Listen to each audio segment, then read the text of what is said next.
Welcome to Unisyn. We're going to take this opportunity to download the application for the first time and set up your profile. So let's begin. On Apple or Android, in your app market, type in the word Unisyn. That's Unisyn into your search bar. Once you find the application, feel free to download it to your device. Once downloaded, open up the application. You may have been set up with a temporary password already, and it may prompt you to change your password.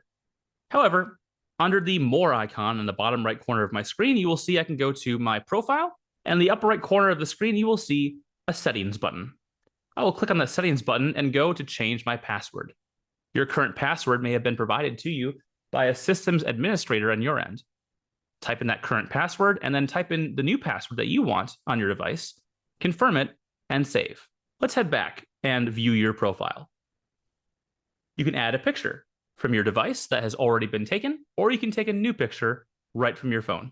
It's important that everyone knows who you are, because in your organization, people might want to find you, but may not know your name and may look for you based on your face. The same thing goes for your banner. You can update the banner that is behind your picture.